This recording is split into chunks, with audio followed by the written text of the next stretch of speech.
sekalian, mari kita bersatu dalam doa. Bapa Ibu dalam surga, kami mengucap syukur Tuhan untuk anugerah Tuhan, kemurahan Tuhan yang begitu besar di dalam kehidupan kami. Dan anugerah-Mu itulah yang memampukan kami bisa ada sebagaimana kami ada saat ini di hadapan Tuhan.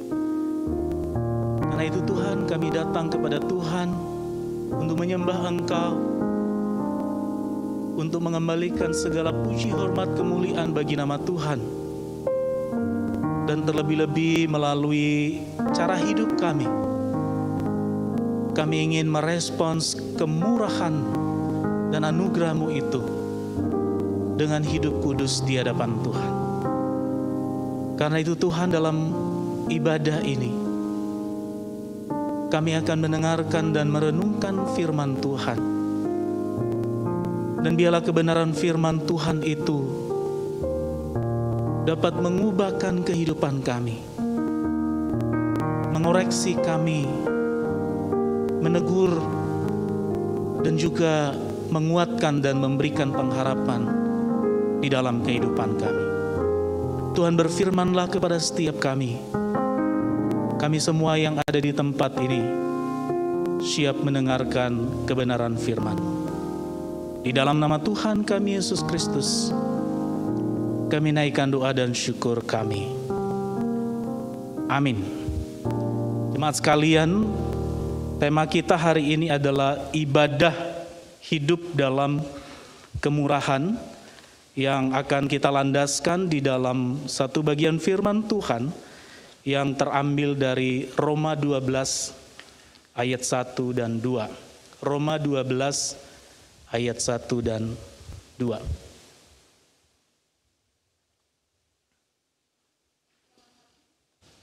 Selamat pagi saudara-saudari sekalian. Bacaan firman hari ini, mari kita baca dari Roma 12 ayat 1 sampai 2.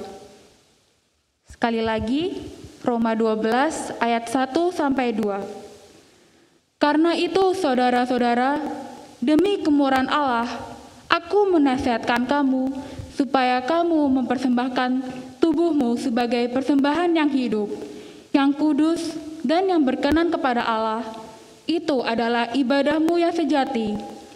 Janganlah kamu menjadi serupa dengan dunia ini, tetapi berubahlah oleh pembaharuan budimu, sehingga kamu dapat membedakan manakah kehendak Allah, apa yang baik, yang berkenan kepada Allah, dan yang sempurna. Demikianlah firman Tuhan. Ya, selamat pagi menjelang siang Bapak Ibu Saudara-saudara yang terkasih dalam Tuhan kita Yesus Kristus. Shalom. Ya, sebelum saya menguraikan firman Tuhan, mungkin ada baiknya saya memperkenalkan diri terlebih dahulu ya, supaya Bapak Ibu nggak terganggu konsentrasinya ya ketika mendengarkan firman Tuhan. Itu siapa sih yang khotbah begitu ya. Nama saya Aksi Bali, ya pasti orang-orang pada bertanya-tanya ketika mendengarkan nama saya. Apakah saya berasal dari Bali atau bagaimana ya. Bali itu adalah marga saya, nama saya Aksi Bali. Saya berasal dari Nias, saya adalah kakak tingkatnya Bapak Joko Paulus ya.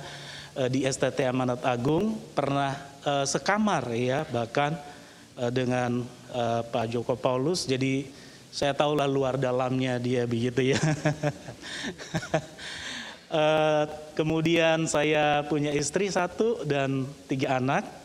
Saya pernah melayani di Kalam Kudus juga, yaitu di Kalam Kudus Solo selama 6 tahun dari 2004 sampai 2010, kemudian pindah ke Jakarta dan melayani di GKY, yaitu di GKY Cimone, sambil melanjutkan studi S2 di STT Amanat Agung.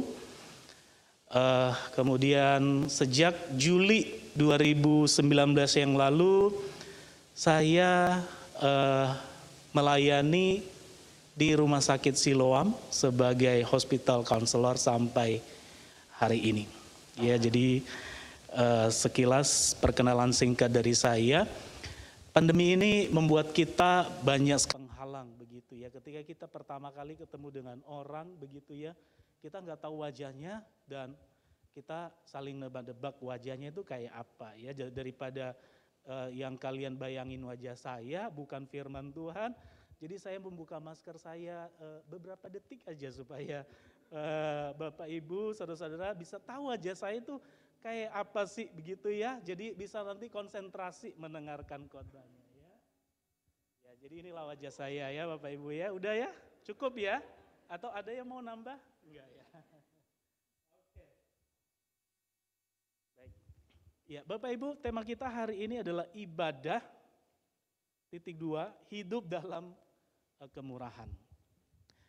Satu kali saya pulang dari kantor, dari rumah sakit begitu ya, dari rumah sakit Siloam, terus saya naik Grab ya, naik Grab taksi begitu ya. Jadi waktu saya tanya ke sopirnya, ada e-tol enggak Pak? Karena saya enggak punya e-tol begitu. Oh ada. Ya, tapi ternyata setelah saya masuk e-tolnya ada tapi saldonya kurang. Jadi dia bilang, Pak saya isi dulu ya, kita mampir nanti isi. Oh nanti di sini ada Indomaret atau Alfamaret begitu ya, kita isi di situ. Saya bilang ada juga Pak, nanti sambil jalan agak mutar sedikit tapi setelah itu nggak jauh dari pintu tol. Oh ada Pak, saya tahu, dia bilang tahu. Begitu ya. Lalu dia belok, dia mutar-mutar begitu ya, sampai nyasar-nyasar, nggak ketemu dengan Indomaret itu ya, nggak ketemu dengan Alfamart, Indomaret. Dia mutar, dia bingung, dia kelabakan, terus saya bilang, Pak di tempat itu aja saya ada tahu ya, nanti saya arahkan. Oh oke Pak. Terus saya arahkan, singkat cerita ketemulah Indomaret, dia isi saldo e-tolnya, kemudian jalan. Begitu masuk tol, udah suasana udah tenang, kemudian si sopir ini tanya, Bapak kerja di rumah sakit ya Pak? Iya saya kerja di rumah sakit. Sebagai apa? Terus saya bilang saya sebagai konselor, sebagai hospital counselor. Terus dia bilang, oh pantesan Pak. Tadi saya itu udah takut ya, begitu nyasar-nyasar, muter-muter itu saya udah takut. Bapak ini pasti akan marah begitu ya. Bapak ini pasti akan maki-maki, marah-marah saya begitu. Dan saya sudah siap dimarahin Pak, karena memang saya yang salah. Tapi dari tadi saya perhatikan Bapak itu tenang aja begitu ya, nggak panik sama sekali. Tenang sekali. Pantasan ternyata Bapak counselor ya, begitu ya. Lalu akhirnya kemudian dia cerita, dia minta tolong, Pak tolong Pak, ada kakak saya itu barusan divonis kanker dan dia sangat down sekali. Gimana ya caranya? Akhirnya kita berbincang dan kemudian saya kasih dia tips gimana caranya menolong kakaknya yang lagi down begitu ya. Nah Bapak Ibu saudara-saudara yang terkasih dalam Tuhan kita Yesus Kristus, saya bayangin ya, ketika kemudian si supir ini nyasar-nyasar begitu ya, nggak ketemu dengan Indomaret begitu, lalu kemudian saya marah-marahin dia, saya panik dan kemudian saya maki-maki dia. Lalu setelah itu dia tanya, Bapak sebagai apa di rumah sakit? Lalu saya bilang sebagai konselor. Aduh, dia bilang, loh kok konselor kok begini begitu ya, konselor kok seperti ini.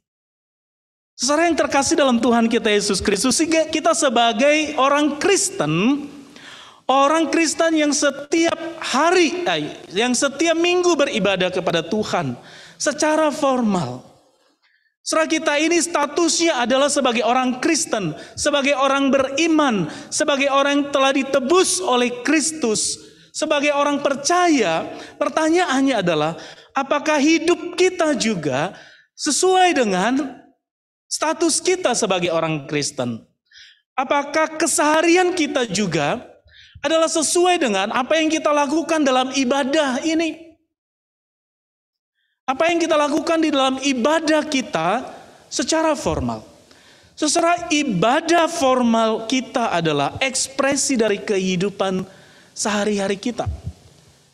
Saya ulangin sekali lagi, ibadah formal kita adalah ekspresi dari kehidupan sehari-hari kita. Jadi apa yang kita lakukan di dalam ibadah ini merupakan ekspresi yang sudah kita lakukan dalam kehidupan kita sehari-hari. Harusnya konsepnya seperti itu.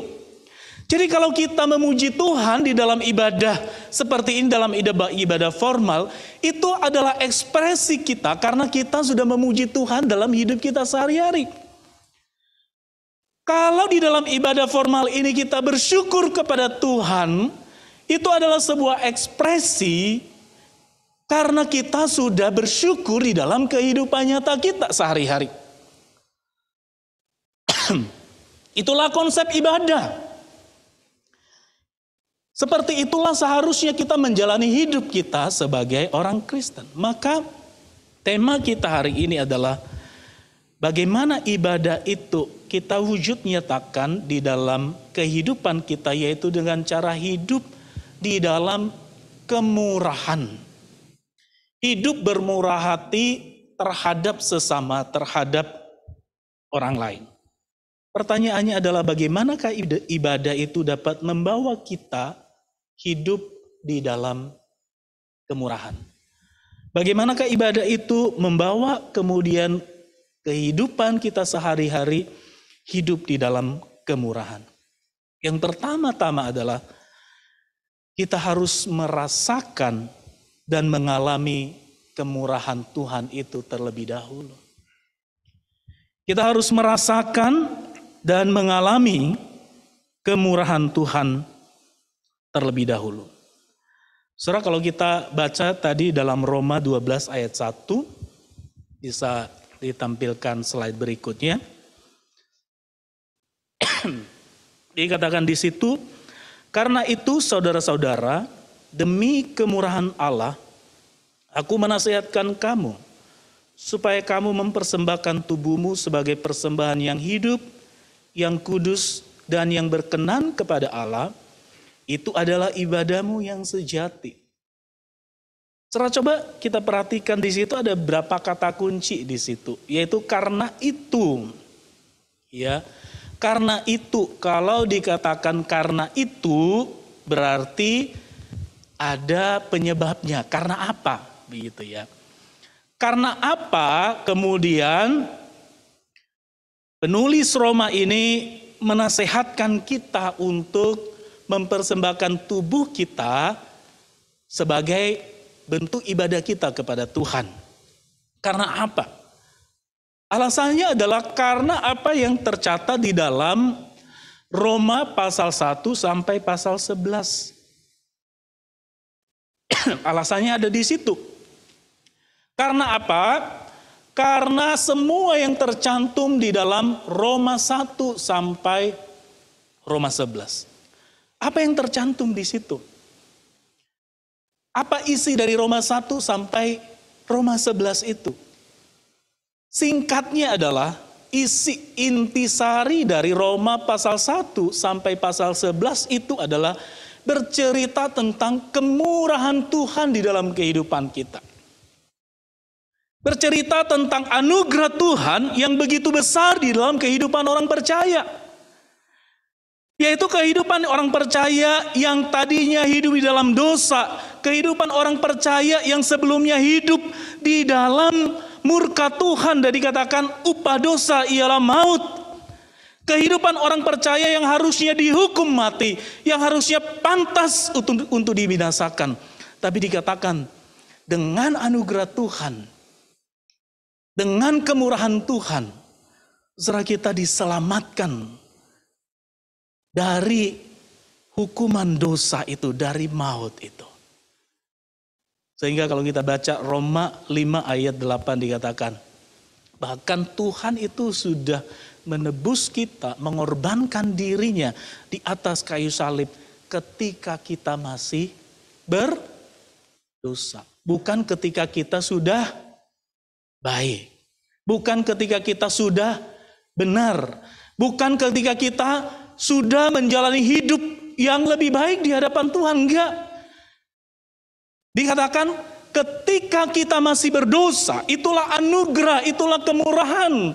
Yaitu sesuatu yang kita enggak pantas untuk terima, tetapi Tuhan berikan kepada setiap kita.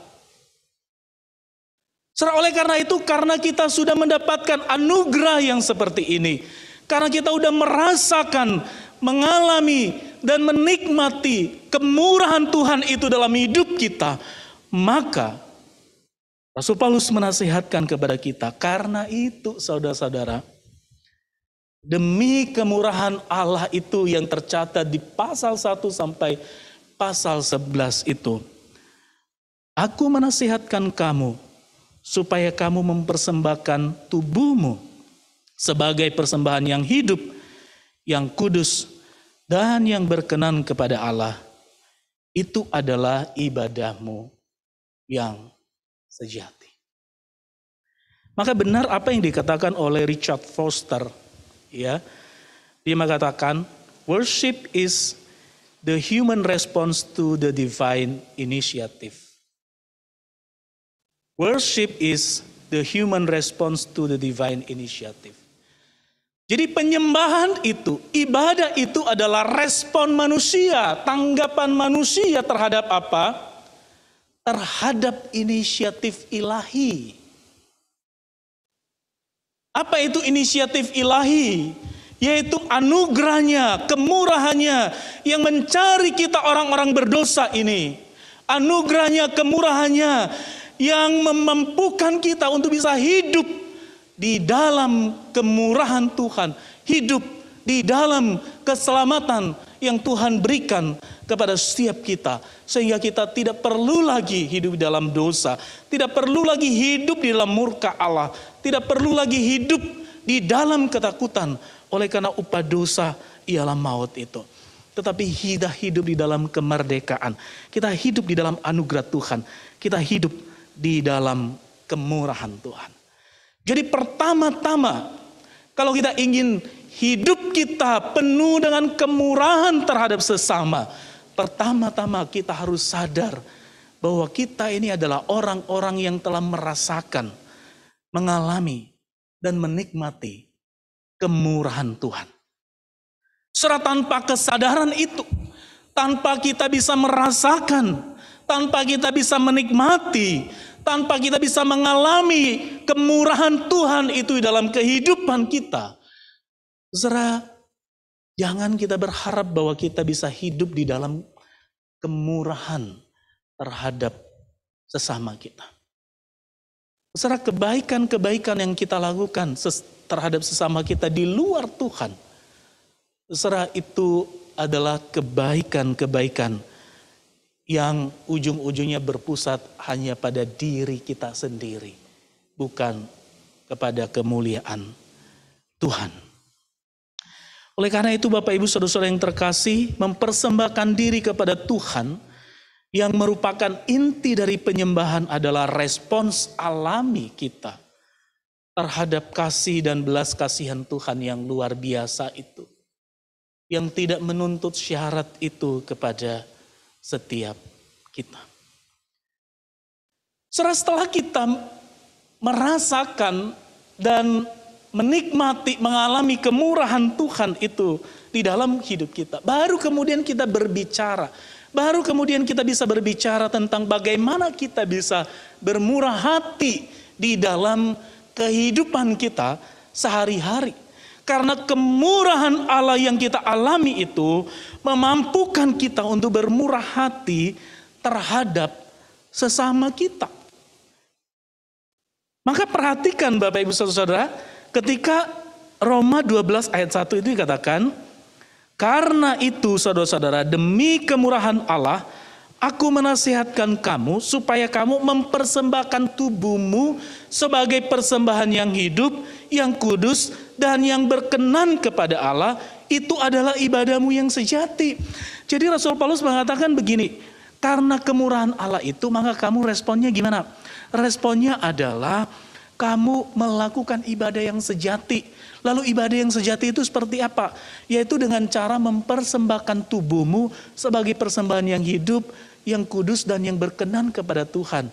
Dan sekarang saya mau tanya, kira-kira bisa nggak kita lakukan mempersembahkan tubuh kita? Kita bisa lakukan itu nggak dalam ibadah formal?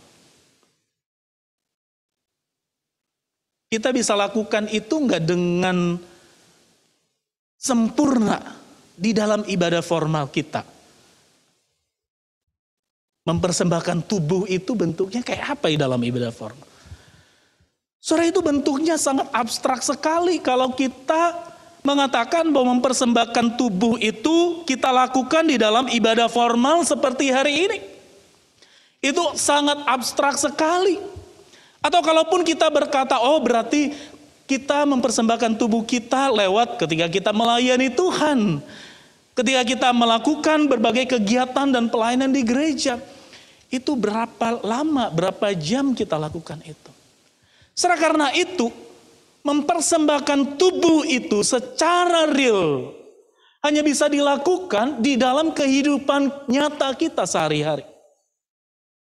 Jadi ketika Rasul Paulus berbicara tentang ibadah yang sejati itu, dia berbicara tentang bagaimana hidup kita sehari-hari. Bagaimana kita hidup di dalam keseharian kita. Apakah hidup keseharian kita itu sesuai dengan apa yang kita imani, sesuai apa yang kita nyatakan dalam ibadah formal kita, atau kita berpikir bahwa kita hanya bisa hidup baik di dalam gereja, dalam ibadah formal, tetapi di luar gereja kita hidup lagi seperti cara-cara dunia. Karena itu kalau kita perhatikan, di ayat-ayat selanjutnya bisa slide berikutnya, ayat-ayat selanjutnya itu adalah hal-hal praktis yang merupakan wujud mempersembahkan hidup sebagai ibadah yang sejati. Jadi nanti kalau Bapak Ibu baca Roma 12, tadi kita baca Roma 12 ayat 1 sampai 2. Tapi kalau Bapak Ibu baca ayat ketiga sampai seterusnya, itu adalah berbicara tentang hal-hal praktis. Hal-hal praktis, hal-hal keseharian kita sebagai wujud mempersembahkan tubuh itu kepada Tuhan. Sebagai wujud ibadah yang sejati itu kepada Tuhan. Termasuk dalam kesatuan kita sebagai anggota tubuh Kristus. Dan di antara hal-hal praktis itu, salah satunya adalah tentang bagaimana kita hidup bermurah hati terhadap sesama kita. Kita akan lihat beberapa ayat yang concern terhadap bagaimana kita hidup bermurah hati terhadap orang lain. Ayat 8 misalnya, Roma 12 ayat 8. Ayat 8, jika karunia itu untuk menasehati, baiklah kita menasehati. Siapa yang membagi-bagikan sesuatu, hendaklah ia melakukannya dengan hati yang ikhlas. Siapa yang memberi pimpinan, hendaklah ia melakukannya dengan rajin. Siapa yang menunjukkan kemurahan, hendaklah ia melakukannya dengan sukacita. Ini berbicara tentang bagaimana kita bermurah hati terhadap sesama. Kemudian ayat 10. Ayat 10. Hendaklah kamu saling mengasihi sebagai saudara dan saling mendahului dalam memberi hormat. Saling mengasihi sebagai saudara. Itu adalah bentuk kemurahan hati yang kita bisa lakukan terhadap sesama kita. Kemudian ayat 13 dan ayat 14. Bantulah dalam kekurangan orang-orang kudus dan usahakanlah dirimu untuk selalu memberikan tumpangan. Berkatilah siapa yang menganiaya kamu, berkatilah dan jangan mengutuk. Sekali lagi berbicara tentang bermurah hati terhadap orang lain, bermurah hati terhadap sesama. Dan ayat 17, janganlah membalas kejahatan dengan kejahatan. Lakukanlah apa yang baik bagi semua orang. Ya, bukan lakukanlah apa yang baik bagi orang-orang tertentu, tetapi bagi semua orang. Sekali lagi berbicara tentang bagaimana kita bermurah hati terhadap orang lain. Jadi ternyata serah hidup di dalam kemurahan itu merupakan sesuatu yang sangat penting sekali di dalam bagian ini. Sebagai respons kita, karena kita sudah menikmati kemurahan dari Tuhan. Maka untuk mewujudkan, untuk merespons itu, kita harus wujudkan dengan bermurah hati kepada sesama. Dan itu adalah topik yang sangat penting. Nasihat yang sangat penting. Sehingga diulang di dalam beberapa ayat. Di dalam beberapa bentuk kemurahan hati yang harus kita lakukan terhadap sesama. Dan ini senada dengan apa yang dikatakan di dalam Yakobus 1 ayat 27. Yakobus 1 ayat 27, coba kita baca sama-sama. Ada teksnya di slide. Yakobus 1 ayat 27, 1, 2, 3. Ibadah yang murni dan yang tak bercacat di hadapan Allah Bapa kita ialah mengunjungi yatim piatu dan janda-janda dalam kesusahan mereka, dan menjaga supaya dirinya sendiri tidak dicemarkan oleh dunia. Saudara, ini ibadah yang murni, ibadah yang tidak bercacat, yaitu ketika kita bermurah hati, melakukan kebaikan, ketika kita saling menolong satu dengan yang lain, ketika kita tidak membalas dendam terhadap orang lain, tetapi sebaliknya justru kita menaruh kasih terhadap yang lain. Saudara, pertanyaannya adalah, mewujudkan ini dalam hidup kita sehari-hari susah atau gampang?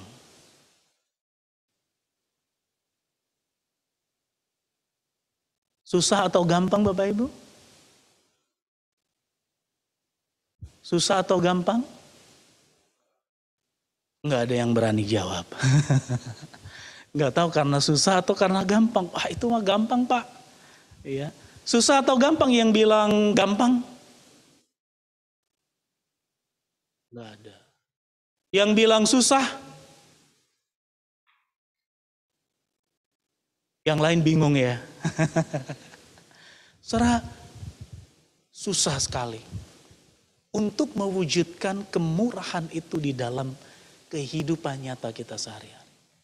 Karena itulah butuhnya pengorbanan. Untuk hidup bermurah hati itu butuh sekali yang namanya pengorbanan. Kita harus rela mengorbankan apa yang kita miliki. Kita mengorbankan harta kita, mengorbankan perasaan kita, mengorbankan banyak hal di dalam kehidupan kita, mengorbankan waktu kita. Setelah kita kalau berbuat baik terhadap orang lain itu belum tentu direspons dengan baik oleh orang lain. Kadang-kadang kita bisa korban perasaan, begitu ya. Kita udah berbuat baik, malah kita dibully, begitu ya. Gak gampang itu berbuat baik. Gak gampang bermurah hati terhadap sesama.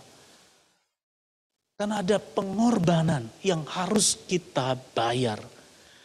Dan itulah yang dilakukan oleh Yesus dalam hidup kita. Untuk mewujudkan kemurahannya di dalam hidup kita, Dia harus memberikan pengorbanan.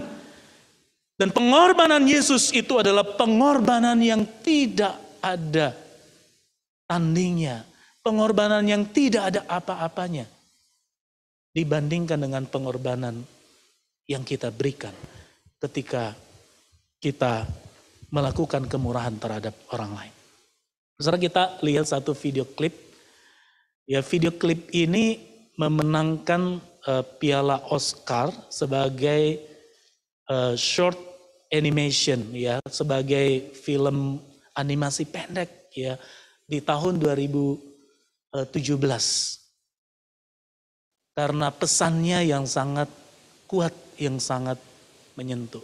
Bisa diputar? Oke.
Ya saudara-saudara, kadang-kadang kita berpikir ya sama seperti apa yang dilakukan oleh Yesus ya. Untuk melakukan kebaikan aja malah dianiaya begitu ya. Kadang-kadang ketika kita melakukan kebaikan juga kadang-kadang kita merasa kayak teraniaya begitu ya. Tetapi karena kita telah menerima kemurahan Allah itu, maka kita harus taat untuk melakukan kebaikan dan kemurahan itu terhadap sesama. Sekali lagi Richard Foster mengatakan, as worship begins in holy expectancy, it ends in holy obedience.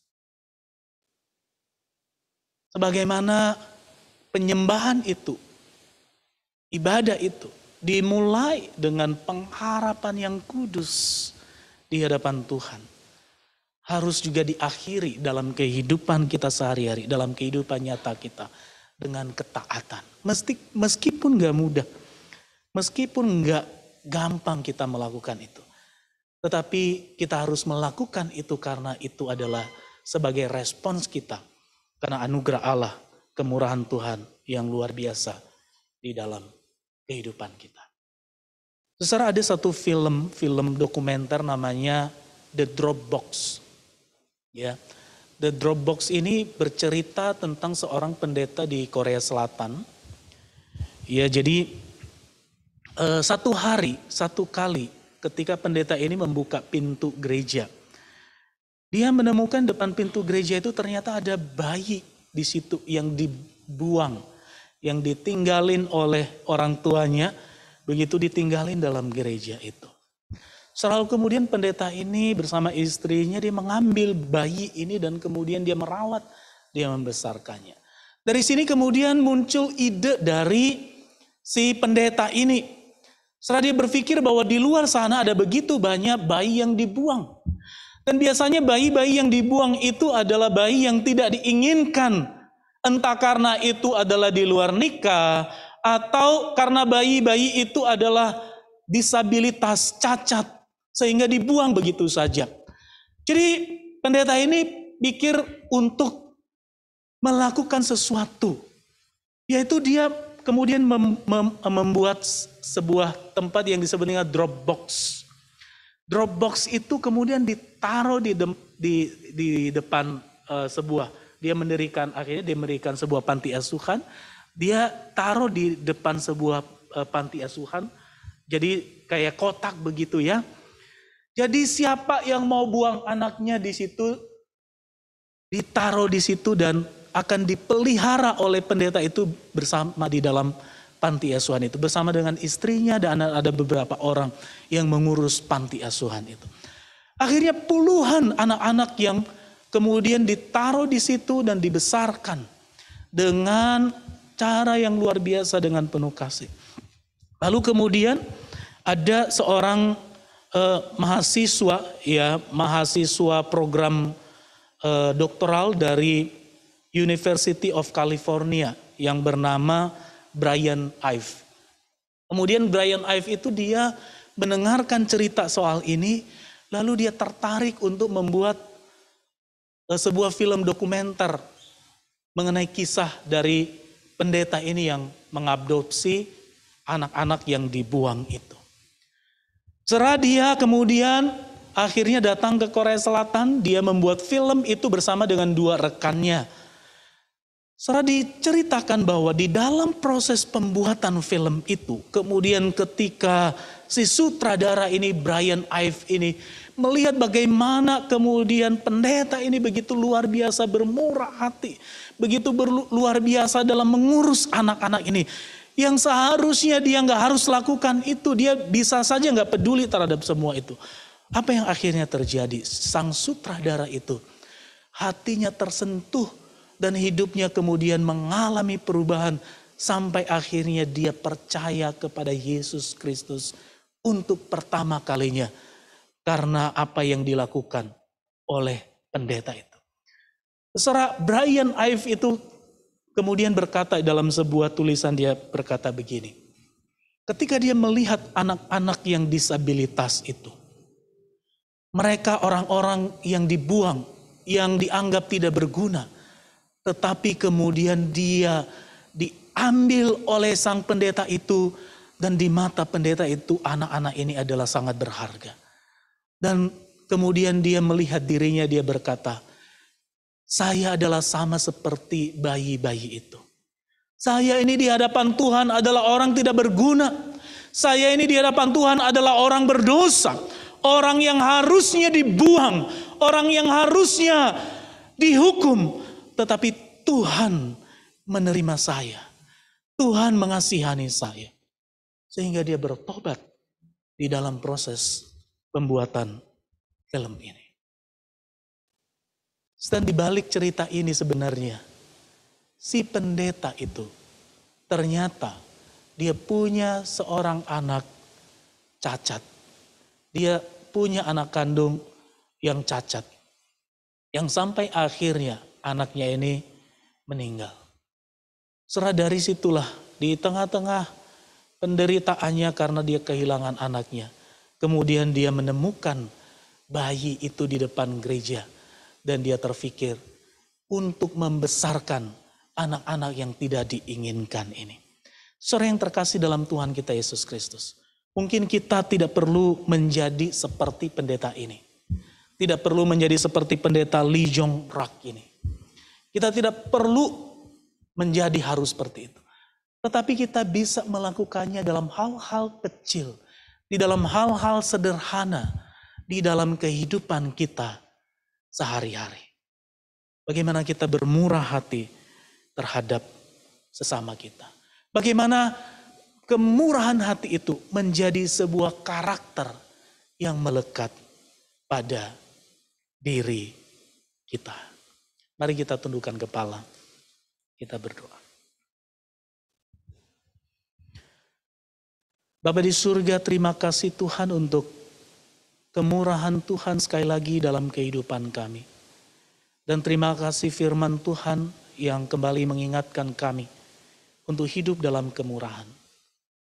Tuhan tolong kami, mampukan kami untuk mewujudkan kemurahan ini di dalam kehidupan nyata kami sehari-hari. Perbaharuilah hidup kami Tuhan, supaya semakin hari kami menjadi semakin serupa dengan Engkau. Di dalam nama Tuhan kami Yesus Kristus, kami naikkan doa dan syukur kami. Amin.